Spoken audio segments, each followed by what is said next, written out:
guys, Nary here from Drake Wing Gamers. Some of me on Twitter, The Gaming Dragon. Today I'm coming back at you another Let's Play episode of Remember the Flowers. So guys, I'm actually feeling quite a bit better today, despite the fact that I didn't get to sleep till about 4 a.m. and I slept till about 10:30. I actually feel pretty good today, all things considered. I'm very confused about why I feel alright, but I'm not going to question it. So guys, let's go ahead and jump right back in, shall we? Please sit back and enjoy for the next 18 minutes of entertaining, and let's jump right in. Alarm chain, you are up, and let's go. Okay. Holy did I really just find this? I'm not cursing within the first 30 seconds. What do I do with it? I look behind me for Cooper. He's fairly far away, but within sight. The thought crosses my mind to keep it, but what would I even do with it? Oh, I know. Cooper! Hey, over here! I wave to Cooper and shout. If he can barely hear me, no one from the train can. Sure enough, I can see those little yellow triangles point in my direction before Cooper starts jogging slightly to reach me. What? What's up? He starts sniffing the air, looking toward the ground. Find something? I sure did. I present the fruits of my labor. His eyes look like they were about to pop right out of his head upon seeing the lodestar. What the fuck? You found that? Here? Yes-sirree. Right here, in fact. I point towards the hole in the ground before wiping the sand away from my pants with my free hand. You want it? Huh? I hold it out to him. Take it. You can make better use of it than I could. I can't just... I know he wants to. Now's not the time to let pride take over. I think it's fair compensation for taking care of me. Deal? But... Also, I point to the big pink flower growing from the cactus. You gotta cut that off for me. I want to bring it along. Cooper blinks for a moment before laughing. God, you are such a freak. Cooper chuckles a little more before pulling a knife out and carefully cutting the flower off the base. He gently hands it to me. It looks almost like a rose. That ain't gonna cut it through. That ain't gonna cut it though. Here. Cooper takes out the other lodestar he found earlier. You can have this as a keepsake. It's a deal. We exchange the chunks of lodestar. Cooper immediately starts to inspect the chunk I gave him. I move my smaller piece around at different angles. It's pretty.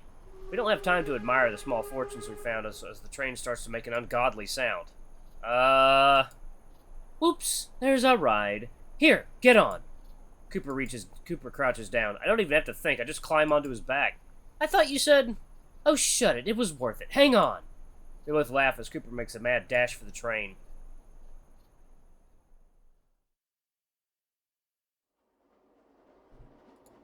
Yeah. It's about an hour since we got back onto the train. The sun is starting to set, making it darker and darker inside the car. We haven't said anything since we got back on. The realization that our last day together is ending has sunk in, at least for me. Cooper's been using his axiom with a smile on his face. He's holding up the chunk of lodestar with his free hand. I think he's trying to appraise it. Meanwhile, my anxiety's been spiking through the roof.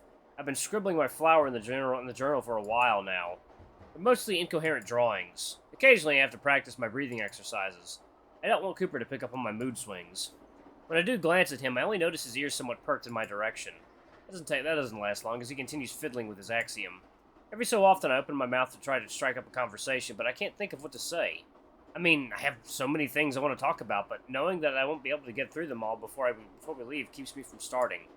I want to know more about Aquila. I see people pronouncing it different ways. About lodestars. My head starts to hurt again. About Cooper. I don't want to lose another friend so soon. Oh, hello there. Hey. I whip my head towards Cooper, almost out of desperation. You okay? I don't even hesitate. No, I'm not. Jeez. Sorry. It's nothing you need to apologize for. Tomorrow's a big day for both of us. Do you want to eat? It's a bit early, but we can have dinner now. Not really. I'm not super hungry.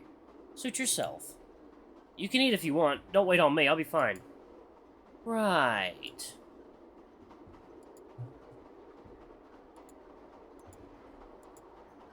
Cooper grunts as he sits up and walks to sit on my right again.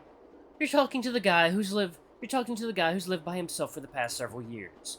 I think I know a thing or two about how bad it is to be alone. Cooper points to my journal.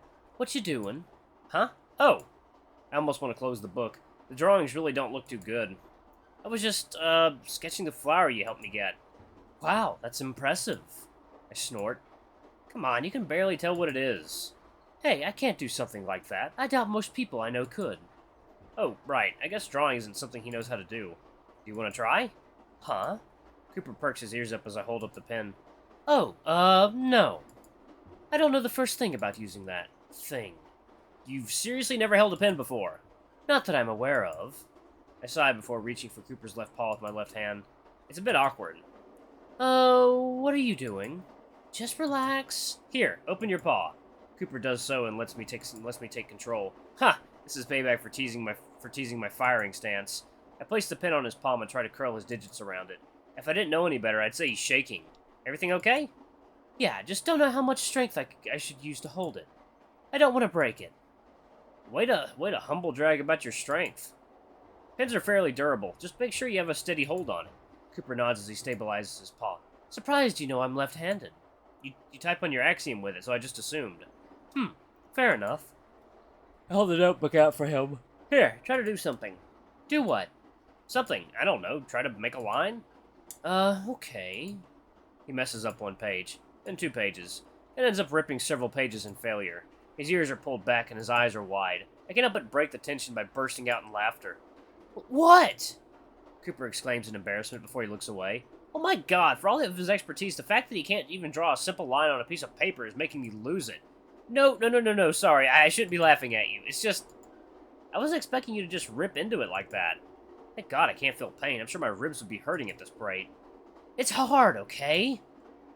No, it's not. That's why it's so funny. Cooper tosses the pen into my lap and crosses his arms. He huffs aloud, but his tail is still wagging a bit.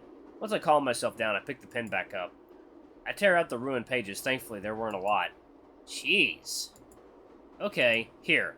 I'll show you how to write your name. My name? Yeah, I think it'd be good for you to know how to write it. What? Nothing. I've gotten this far without writing it. I doubt I really need to. Well then, you can impress your friends back home. Right. Come on, it'll be fun. Whatever you say. It'll be fun, he says. For the next couple of hours, I try to teach Cooper how to write his name. My Cooper Craiger versus his Cooper Craiger. Sounds like a Pokemon. His attempts weren't bad, but something about his handwriting irks me. It kind of looks like Comic Sans. For his sake, I hope that'll change over time. Cooper breaks out some dinner as we continue working on his penmanship. He's really invested in it at this point. Oh, bless me. Sure sign that I'm getting better. My sneezes don't hurt my entire body this time. I'm not sure why he's being so competitive about it. Probably a wolf thing. It isn't until Cooper starts yawning that I realize how late it's gotten. I keep going, showing him how to do basic cursive. I don't use it much myself, but it looks pretty. Poor Cooper. Sigh. We should get to bed. I bite my lip. I knew he was going to say that. But I wanted to show you how to write your name like this. Cyrus. He's got a sleepy yet stern look on his face. We need to get some sleep. I can't help but yawn to myself, which hides my anxious shudder.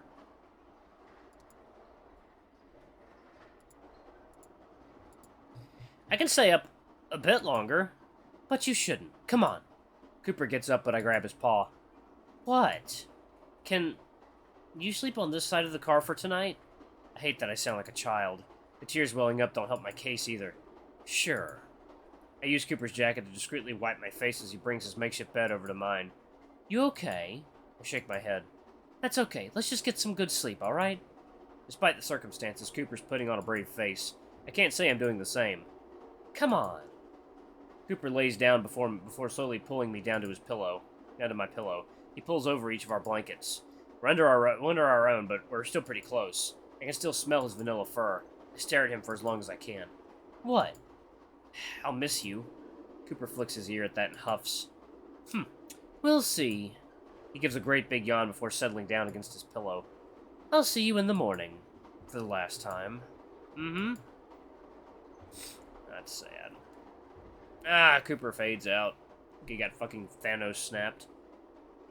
He rests his arms over his head and smacks his lips a few times, before flopping his head back, falling fast asleep. Wow, that was quick. Surprised I can do... wish I could do that. I'm surprised he's not snoring. He looks completely relaxed, the exact opposite of me. I guess I should try to take a page from his book. Maybe it's because I'm so tired that I'm not feeling quite as anxious. Could also be because I got a friend by me. That is undeniably a nice feeling. It is. It really, really is. I watch his chest move up and down with each breath. Ah, damn it, I really don't want to go to bed. But sure enough, the more I watch Cooper sleep, the more my body makes me follow. I start matching his breathing like we did when we met. Breathe in, breathe out. Before I know it, I'm fast asleep.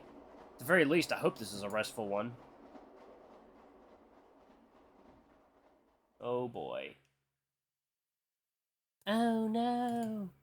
When I finally wake up, I'm annoyed that it's still dark. I guess I shouldn't be surprised that my last night on the train isn't easy to sleep through. Last night on the train, you idiot.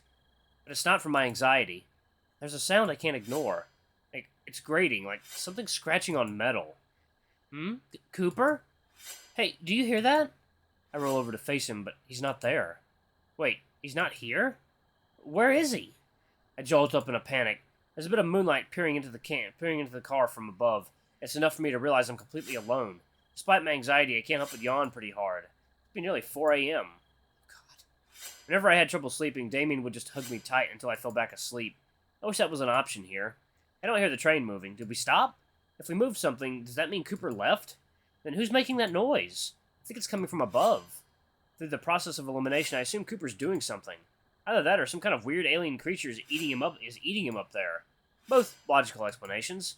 I try to cover my ears to go back to sleep, but I can't block out the noise. Sadly, I'm one of those people who needs absolute silence and darkness to fall asleep. Well, I'm already up, so with a great harumph, I began to push myself to stand before putting Cooper's jacket back on.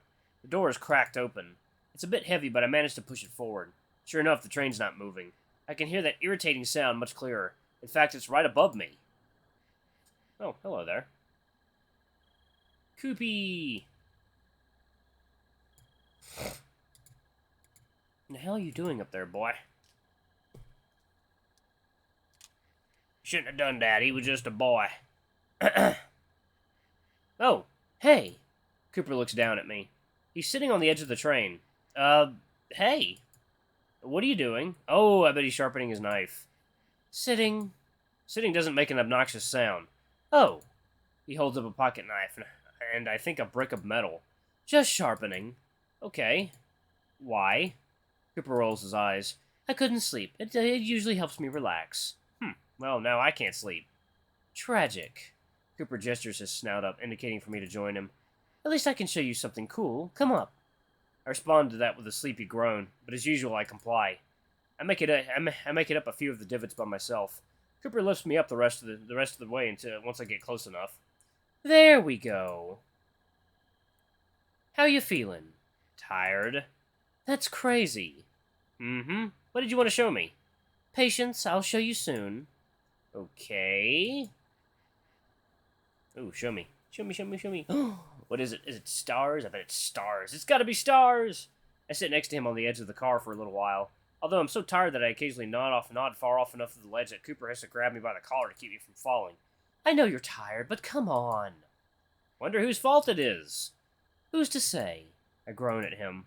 Instead of sitting next to him, I opt to sit behind him, back to back. I can feel Cooper's tail slap my leg a bit, but I'm not going to comment on it. I'll use it as ammunition when I can form a coherent thought.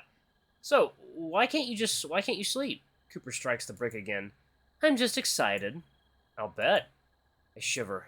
It's the middle of the night in the desert. Of course it's cold. I pull the hood up and rest against Cooper's back. Damn, his back is pretty toned. That's good. I like my mattresses firm. Wait, is that still weird? What about you? You doing all right? I'll live. You sure will. Obviously. Still nervous about everything, though. Understandable. We really gotta go through with this? Oh, 1 second, guys. Okay. Cooper stops mid-sharpen. I can feel his back tense for a moment. Yeah, we do. This isn't up for debate. I see.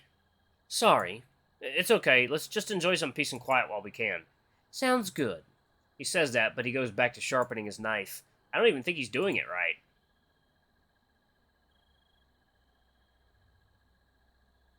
On second thought, let's talk. Cooper chuckles. What about? That knife you're sharpening, do you actually use it? Cooper pauses. Not really. Why? Well, for starters, I don't think you're sharpening it right. Huh? You're supposed to use, like, a special oil for the blade, or at least water. All you're doing is scraping it against a metal brick. Is that bad? Well, I'm pretty sure it's not supposed to spark like that. It should be a relatively smooth sound. I don't even notice it anymore. Second, it doesn't look as reliable as the one you gave me. You're right, I'm definitely not going to squeeze it with my bare hands. Har har. Cooper goes back to sharpening it. It's more for nostalgia's sake. My ex got it for me. Oh, damn! I thought we already opened up all that can of worms before. It's the last thing he gave me. It gives me something to do while I think. What are you thinking about? All the things I'll be able to do after tomorrow. Are you gonna finally get a respectable job? Huh, maybe, if I'm bored. I'm looking to retire. Retire? How old are you? 29. That's pretty young to be retired. I know people who can't ever retire. I'm not passing up this opportunity. I guess I can respect that. Sigh softly. You'll be fine. I know. Good. Cooper continues to sharpen. Now I'm curious. So, X, huh? What happened? Someone's being nosy tonight. It's hard for me to focus on anything but that knife. Right, we had a fight and he tossed me. Damn, that's kind of brutal. Meh, I'm still alive. I'll consider that fine. I pause. I hope when you retire you can start living life how you want to. Where's this coming from? You're too good to be working as a mercenary. Not this again. I cut him off. Come on, promise me you will. Why should I? Cooper asks with a bit of playful snarkiness. I think that since I'm basically the reason you're able to retire, I should get some say in how you spend it. Wishful thinking there. Cooper scrapes the brick a couple times more. I'll think about it. Good. With my little victory, I give in and rest against his back once more. Cooper seems to be scraping the knife a bit softer now, not making nearly as much of a racket. Just enough to be decent background noise. The moment of quiet is interrupted, however, as the train jolts a bit. It soon begins moving forward. I have half a mind to get down. I try to sit up, but Cooper stops me. You'll be fine. If anything happens, I'll grab you. That actually reassures me enough to go against my better judgment. With a smile, I sit back against Cooper and take in the passing scenery. Ooh, that's pretty. The wind against my face is actually rather pleasant. It's a bit chilly, but in a good way. I feel myself waking up. Wait, that's a bad thing. I doubt I'll be able to sleep once we get back down. Hey, Cooper, what time is it? It's a little after 5. Ah, and what time do we have to get off? Our meeting is a little after noon. So about 7 hours left, huh? I sigh. I know. I know you do. Alright guys, I'm all pause it right here. Thank you all so much for watching. Don't forget to like, comment, subscribe, ring that notification bell. Leave a super thanks or tip if you can. It always helps. Until the next video, I love you all. I'll see you next time. Bye-bye!